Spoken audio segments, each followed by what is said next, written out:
The fastest RAG system in your stack can be the worst product decision you make. Because in RAG, latency and quality are in a constant fight. Shave off time, and you often remove the very retrieval steps that make the answer trustworthy. So, this is not just speed versus polish. Right. It is speed versus usefulness. A quick answer that misses the key document is not a win. It is a confident detour. And programmers building RAG feel this immediately because users judge both. They notice delay, but they also notice when the answer is subtly wrong. Exactly. The hard part is that the biggest quality levers often add time. Retrieving more candidates, running better re-ranking, pulling larger chunks, or doing extra passes to resolve ambiguity.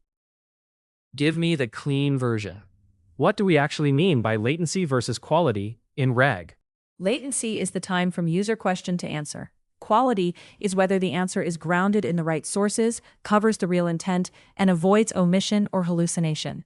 In practice, every retrieval decision pushes on both. Start with retrieval depth, because people hear top K and treat it like a harmless knob. It is not harmless.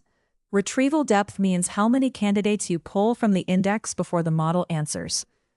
Top 5 is faster than top 50. But top 50 gives you a better chance of finding the obscure clause, edge case, or buried paragraph that actually matters.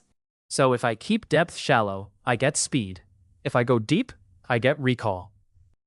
Usually, yes. Imagine an internal policy assistant.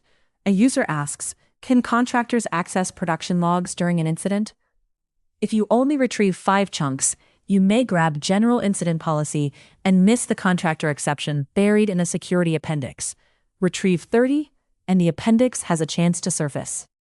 But once I pull 30, I have a new problem. The model now has more stuff to chew through. And that is where re-ranking enters. Initial retrieval is often cheap and broad. Re-ranking is the expensive step that says, out of these 30 or 50 candidates, which 5 are most relevant to this exact query? It improves precision, but it costs compute and time. Why does re-ranking slow things down so much? Because simple vector search compares embeddings quickly. Re-ranking often uses a cross-encoder or another stronger model that reads the query with each candidate. That means extra model inference per candidate. Better judgment, slower pipeline. So teams face a power struggle. If product pushes for instant responses, retrieval gets trimmed. If trust and correctness matter, the retrieval stack grows teeth, and the clock grows too. That is the real tension. The winners are not the teams with the lowest latency number. They're the teams that know where accuracy is expensive and where speed is non-negotiable. Give me a practical example, not a benchmark story. Take customer support for a SaaS product. For how do I reset MFA, you can use shallow retrieval and maybe no re-ranker, because the docs are repetitive and the risk is low.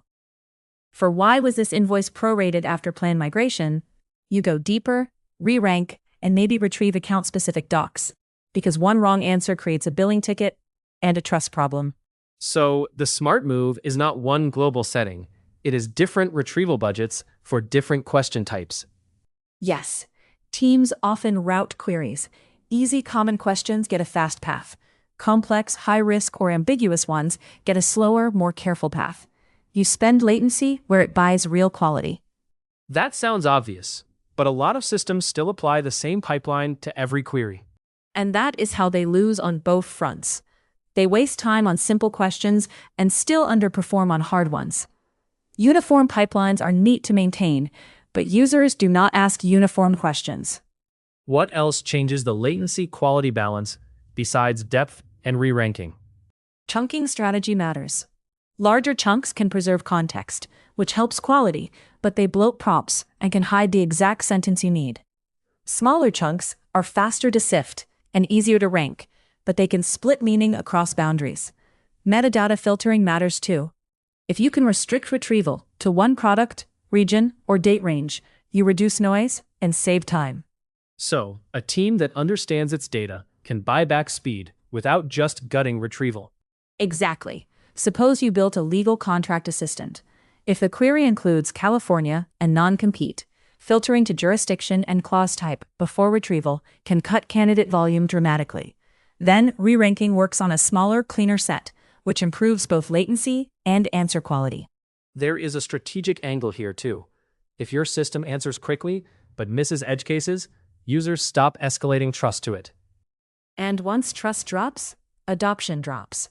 Then teams add warnings, human review, and more manual checks, which erase the speed they thought they had won. Bad retrieval creates downstream drag. So how do strong teams actually balance speed and usefulness without hand-waving? They measure by task, not by vanity averages. They define acceptable latency for each workflow, then tune retrieval depth, filtering, re-ranking, and prompt size against answer success on that workflow. They also inspect failures. Was the right document never retrieved, retrieved too low, or retrieved but ignored?